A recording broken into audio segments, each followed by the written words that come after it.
جڑنے والے ہر ساتھی کے لیے کچھ ضروری معمولات اور دعائیں میں آج کی مجلس میں بتا رہا ہوں کہ ہمارے سے تعلق رکھنے والے ہر ساتھی اگر اس کی پابندی کریں گے انشاءاللہ 100% انشاءاللہ بہت زیادہ مصیبتوں سے، پریشانیوں سے، بیماریوں سے، جادو سے، اثرات سے، جنات کے، خبائث کے، بلیات کے، آصف کے، بری نظر کے، تمام چیزوں سے اللہ تعالیٰ ضرور بچائیں گے۔ تو اسے اپلوڈ بھی میں کر رہا ہوں، تو تمام ساتھی اسے سن کر اور اسے پھر دوبارہ بیٹھ کر ہمیں ہر چیز کو نوٹ کر لے کر، یاد کر لے کر فجر نماز کے بعد اور مغرب نماز کے بعد جتنا بھی امپورٹنٹ کام ہو تو اسے بازو رکھ کر یہ پورے دعاؤں کو پڑھ کر اپنے اوپر دم کر لینے کے بعد ہی آگے بڑھیے، کچھ بھی فرق نہیں پڑے گا۔ سب سے پہلے دیکھو، حفاظت کے لیے میں دعاؤں کو بتاؤں گا۔ سب سے پہلے حفاظت کے لیے فجر نماز کے بعد، مغرب نماز کے بعد یہ وظیفوں کو پڑھنا ہے 3 مرتبہ۔ اعوذ باللہ من الشیطان الرجیم، اعوذ باللہ من الشیطان الرجیم، اعوذ باللہ من الشیطان الرجیم، پھر 3 مرتبہ بسم اللہ الرحمن الرحیم، بسم اللہ الرحمن الرحیم، بسم اللہ الرحمن الرحیم۔ اس کے بعد جو ہے سورہ فاتحہ کو 3 مرتبہ، الحمد کا سورہ۔ اس کے بعد آیت الکرسی، آیت الکرسی کو 11 مرتبہ، آیت الکرسی 11 مرتبہ۔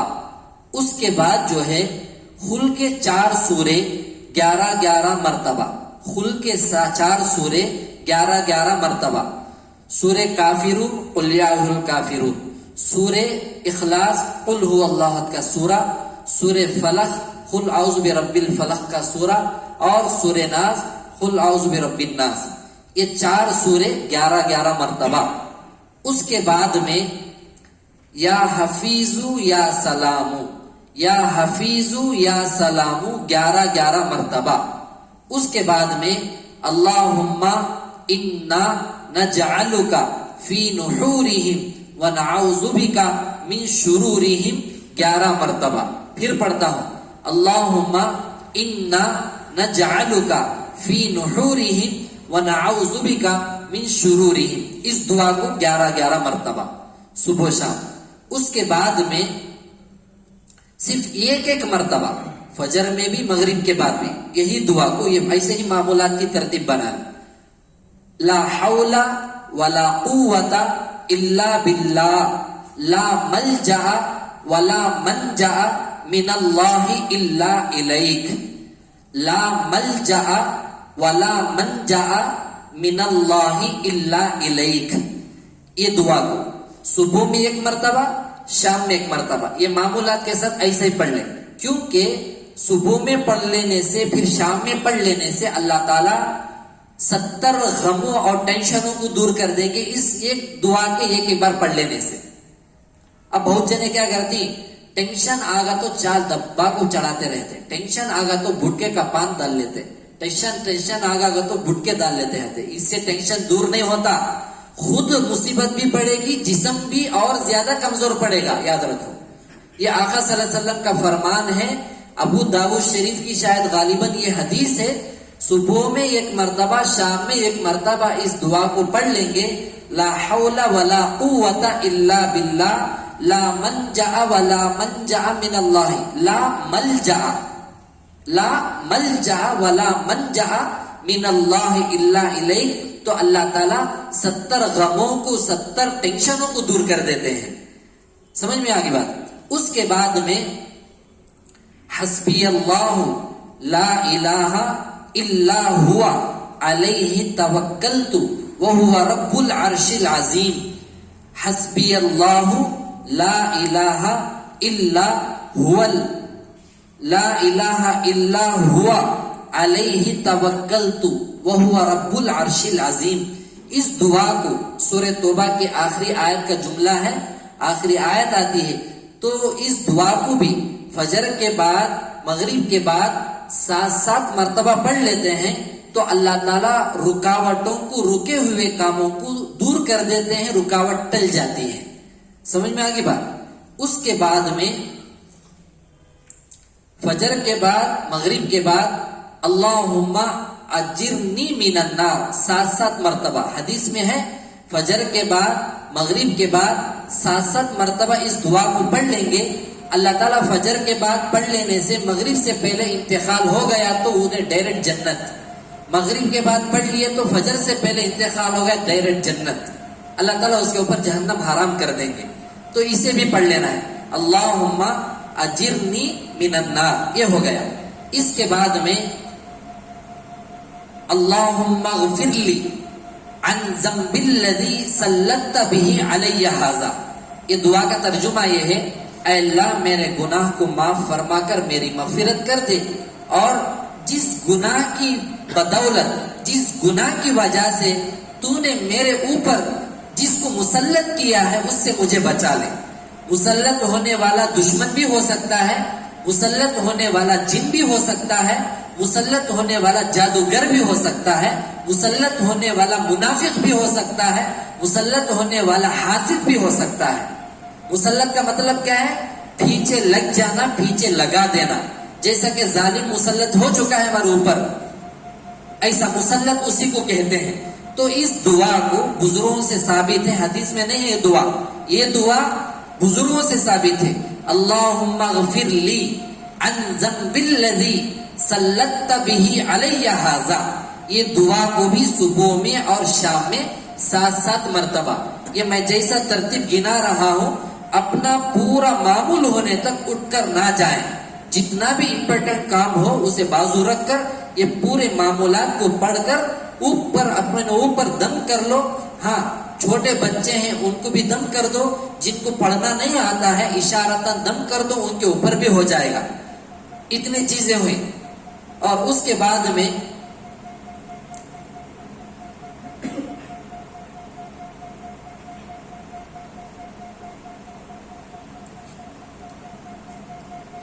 ان اللہ بکل شیء علیم 3 مرتبہ. ان اللہ بکل شیء علیم 3 مرتبہ. اس کے بعد میں فاللہ خیر حافظا وهو ارحم الراحمین 3 مرتبہ.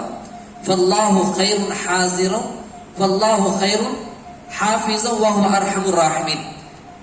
اور ایک امپورٹنٹ دعا چھوٹ گئی. یہ 2 دعاؤں سے پہلے جو دعا پڑھے تھے اللہم اغفر لی عن ذنب الذی سلطت به علی ھذا جو پڑھے تھے, اس کے بعد میں 3 دعائیں ہیں. اعوذ بکلمات اللہ التامات من شر ما خلق 3 مرتبہ. اعوذ بکلمات اللہ التامات من شر ما خلق 3 مرتبہ. بسم اللہ الذی لا یضر مع اسمہ شیء فی الارض ولا فی السماء وهو السمیع العلیم. اس دعا کو 3 مرتبہ دوبارہ پڑھ رہا ہوں. بسم اللہ الذی لا یضر مع اسمہ شیء فی الارض ولا فی السماء وهو السمیع العلیم 3 مرتبہ.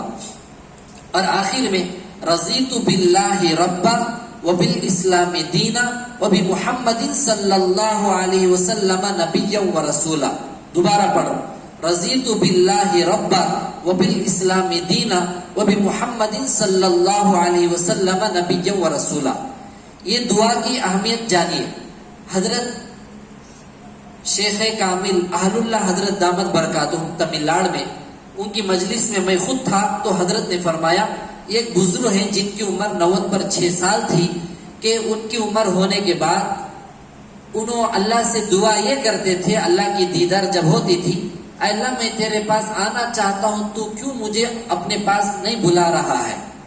تو اللہ تعالیٰ نے فرمایا ایک مرتبہ میں کیا کروں, تو صبح و شام جو دعائیں پڑھ لیتا ہے 3 دعائیں, یہ دعا کا اتنا پاور ہے کہ ملک الموت بھی تیرے قریب آ کر واپس چل جا رہا ہے. ملک الموت بھی آ کر واپس چل جا رہا ہے. اس لیے تیری روح قبض کرنے کے لیے فرشتہ بھی ناکام ہو چکا ہے. اب جیسی انہوں رات میں دیکھے تو اللہ کا عاشق تھا بندہ, صبح کو عمدن جو ہے وہ دعا نہیں پڑھے, جان بوجھ کر دعا نہیں پڑھے, تو فرشتہ آیا روح قبض کر کے چلے گیا. تو ذرا سوچئے, ملک الموت کے ہاتھ میں کون بھی نہیں بستا, لیکن اس دعا کے اندر اللہ اتنی طاقت رکھے ہیں کہ ملک الموت بھی ڈرتا ہے, حفاظت اس سے بھی ہو جاتی ہے, زمینی اور آسمانی. تو یہ دعا یہی ہے, اعوذ بکلمات اللہ التامات من شر ما خلق، یہ 3 مرتبہ. اس کے بعد بسم اللہ الذی لا یضر مع اسمہ شیء فی الارض ولا فی السماء وهو السمیع العلیم 3 مرتبہ.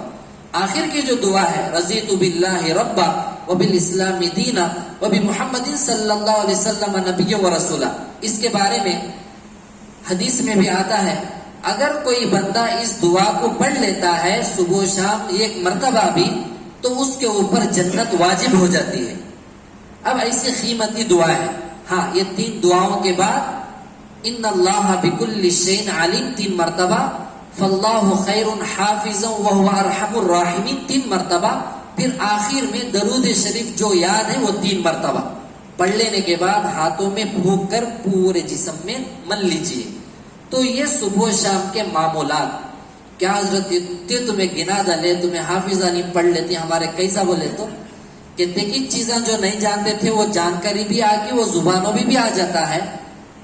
میڈیا کے سامنے، ٹی ویوں کے سامنے، ویڈیو کے سامنے بار بار بیٹھنے سے اب یہ بھی ہمیں ویڈیو میں کیچ کر دے رہے ہیں، اپلوڈ کر دے رہے ہیں، تو اسے بار بار اسی کو سامنے رکھ لے کر یا ایک پیپر میں ڈائری میں صبح و شام کے دعاؤں کو لکھ لیجئے. یہ معمولات آپ لوگ بھی کیجئے، اپنی پوری فیملی کو کرائیے، اور جو بھی اس بات کو سن رہے ہیں وہ تمام ساتھی بھی انشاءاللہ کریں گے.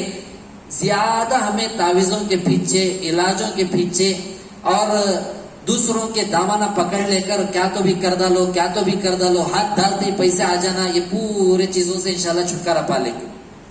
کریں گے نا؟ یہ بہت ہی امپورٹنٹ معمولات ہیں. میں کئی دنوں سے یہ بات نکل گئی تھی، مجھے بتانا تھا، لیکن کئی ساتھیوں کے مسئلے بھی ہیں، تو اس لیے ہمارا ہر ساتھی مجلس سے جڑا ہوا، چاہے وہ مرد حضرات ہو، لیڈیز ہو، بچے ہو، جوان ہو، بوڑھے ہو، ہر ایک یہ معمولات رکھ لیجئے. جتنا بھی بڑا امپورٹنٹ کا بیپار کا بھی مسئلہ ہو، کیا بھی ہو جاؤ، وہ بازو رکھ کر فجر کے بعد یہ میرے معمولات ہو جانا چاہیے، مغرب کے بعد یہ میرے معمولات ہو جانا چاہیے. اب اتنے دنوں سے آپ مجھے دیکھے رہیں گے کہ مغرب نماز کے بعد ہمیں ذری دیر دعائیں پڑھ لے کر بیٹھتے ہیں، پورا دم کر لینے بعد پھر مجلس شروع کرتے ہیں. تو یہ اتنے زیادہ امپورٹنٹ چیزیں ہیں. انشاءاللہ اللہ تعالی ہر چیز سے، بیماریوں سے بچائیں گے، بری نظر سے، دشمنوں کے نظر سے. آپ کسی بھی عالم صاحب کو، مفتی صاحب کو پوچھ لو، جتنے معمولات ہمیں بتے ہیں اس میں ہر چیز کا مسئلہ، ہر چیز کا توڑ آ چکا ہے.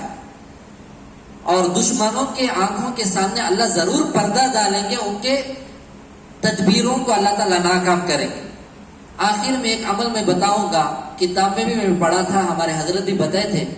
فجر کی سنت میں پہلی رکعت میں الم نشرح لک صدرک کا سورہ، دوسری رکعت میں الم تر کیف فعل ربک باصحاب الفیل، یہ سورہ پڑھ لینا ہے. پڑھ لینے سے اللہ تعالیٰ اس کی برکت سے دشمن جو بھی کرے گا الٹا ہو جائے گا، جو بھی انہیں کوشش کرے گا اللہ اسے پلٹا دیں گے.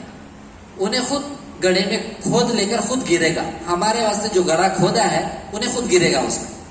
اب فجر کی سنت میں پہلی رکعت میں سورہ کافرون، دوسری رکعت میں سورہ اخلاص جو پڑھنے کا ہے، تو اس کی ترتیب ہمیں یہ بتاتے ہیں. پہلی رکعت میں الم نشرح لک صدرک کا سورہ پڑھ لیجئے، دوسری رکعت میں پہلی ہی رکعت میں الم نشرح لک صدرک کا سورہ، الم تر کیف فعل ربک باصحاب الفیل، یہ سورت پڑھ لیجئے، 2 سورتیں. دوسری رکعت میں قل یا ایھا الکافرون اور قل ھو اللہ کا سورہ، یہ 2 سورتوں کو پڑھ لیجئے. انشاءاللہ یہ سورتوں کا بھی عمل ہو جائے گا، ان 2 سورتوں کا بھی عمل ہو جائے گا. انشاءاللہ اللہ تعالیٰ اس کی برکت سے ضرور دشمنوں سے بچائیں گے. کیونکہ آج کا زمانہ آستینوں کا سانپ جو بولتے تھے نا، ہواؤں میں دشمن پھر رہے ہیں، اتنا زیادہ دشمنوں کا دور شروع ہو چکا ہے. دجالی فتنے ہیں، دجالی زمانہ ہے، تو ہر انسان کے اندر ویسی ہی فطرت، ویسی صفتیں پیدا ہو رہے ہیں. اس لیے یہ معمولات کو جہاں تک ہو سکے ہمیں، اپنا ٹائم ہو گیا تو پرواہ نہیں، لیکن یہ عمل نہیں چھوڑنا ہے. ہاں سفر میں جا رہے ہیں، نماز پڑھ لیے ہیں، فوراً گاڑی میں بیٹھ جاؤ، گاڑی چلاتے چلاتے یا گاڑی بیٹھو اپنی سیٹ میں، وہ معمولات پورا کر کے اس کے بعد میں بات چیت شروع کرو. آسان ہے، کچھ بھی نہیں. یہ سن کر انشاءاللہ معمولات اگر آپ شروع کر لیں گے، ضرور انشاءاللہ ایسی نوبت آئے گی، وہ عمل چھوڑ گا تو ہمارے کو بے چینی رہے گی، وہ کرنے کے بعد اطمینان رہے گا، اور جو کچھ ہمارے اوپر ہے اللہ اسے ضرور ختم کریں گے. سمجھ میں آگے معاملہ؟ اسے اسٹاپ کر کے پھر شروع کروں.